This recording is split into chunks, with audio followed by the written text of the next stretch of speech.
नमस्कार, मैं अभयराज और आप देख रहे हैं वीके न्यूज। 8 नवंबर 2016 का दिन कौन भूल सकता है। ये वो दिन था जिस दिन भारत के प्रधानमंत्री ने नोटबंदी यानी कि डिमोनेटाइजेशन का ऐलान करके पूरे देश में 1000 और 500 के नोट बंद कर दिए थे। ये खबर सुनते ही भारतवासियों के होश उड़ गए थे और चारों तरफ अफरा तफरी मच गई थी। हालांकि सरकार का यह कहना था कि यह कदम देश में काला धन बाहर निकालने के लिए किया गया है ताकि देश से भ्रष्टाचार कुछ हद तक खत्म किया जा सके। लेकिन इस बात से भी इंकार नहीं किया जा सकता कि इससे आम लोगों को काफी दिक्कत हुई थी। कई घरों में उस वक्त शादी जैसे कामों में लोगों के पास पैसा नहीं था। बैंकों के बाहर 1-1 किलोमीटर लंबी लाइनें लगी थी।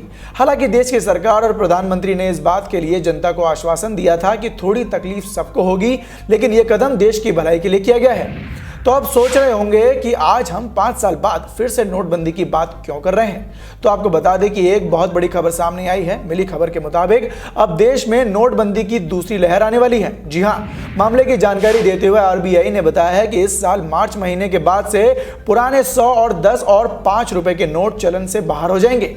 जानकारी के मुताबिक मार्च अप्रैल के बाद ये सभी पुराने नोट बाजार से बाहर हो जाएंगे।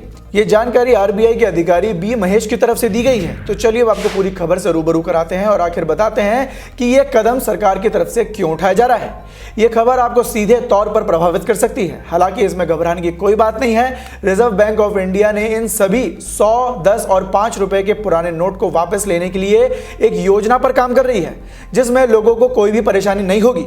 तो चलिए अब आपको बताते हैं कि प्रशासन की ओर से यह कदम क्यों उठाया जा रहा है। मामले की जानकारी देते हुए आरबीआई के अधिकारी assistant general manager B Mahesh ने बताया कि 100, 10 और 5 रुपए के पुराने नोट चलन से बाहर हो जाएंगे।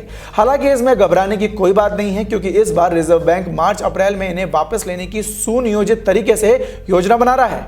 हालांकि 100, 10 रुपए के नोट पहले से ही सर्कुलेशन में है। बता दें कि बाजार में 100 रुपए का नया नोट पहले से ही सर्कुलेशन में आ चुका है। इसे आरबीआई ने 2019 में जारी किया था। जैसे कि आप जानते हैं कि 500 और 1000 रुपए के नोट को अचानक बंद कर देने से लोगों में अफरा तफरी मच गई थी और इससे उन्हें काफी परेशानियां भी झेलनी पड़ी थी। लेकिन इस बार नोटबंदी की दूसरे मिशन को बड़े ही सुनियोजित ढंग से लागू किया जाएगा। इसी क्रम में 2019 में 100 रुपए का नया नोट बाजार में पूरी तरह से चला दिया गया था। तो अब 100 रुपए के पुराने नोट को चलन से बाहर कर दिया जाएगा और इससे आम लोगों को ज्यादा तकलीफ भी नहीं होगी। इसी के साथ आरबीआई ने 10 रुपए के सिक्कों को लेकर किसी भी तरह की अफवाह से बचने के लिए सलाह दी है। आरबीआई ने बताया है कि 10 के सिक्के पूरी तरह से मान्य हैं। कभी कभी जिन सिक्कों पर रुपए का चिन्ह नहीं होता तो उसे सिक्के को दुकानदार लेने से मना कर देता है। इसके साथ ही आरबीआई ने 10 रुपए के सिक्कों को लेकर किसी भी तरह से अफवाह से बचने की सलाह दी है।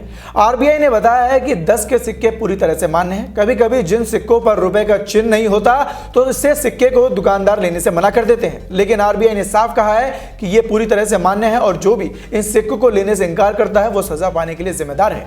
तो अब आपके पास जितने भी पुराने 100 और 10 के नोट हैं तो उन्हें जल्द से जल्द बैंकों में जमा कर वापस करा दे, ताकि बाद में आपको कोई दिक्कत ना हो। इस खबर पर आपकी क्या राय है, हमें कमेंट सेक्शन में कमेंट कर जरूर बताएं। फिलहाल के लिए इस खबर में सिर्फ इतना ही। देश और दुनिया की ऐसी ताजा तमाम खबरों से जुड़े रहने के लिए देखते रहें वीके न्यूज। धन्यवाद।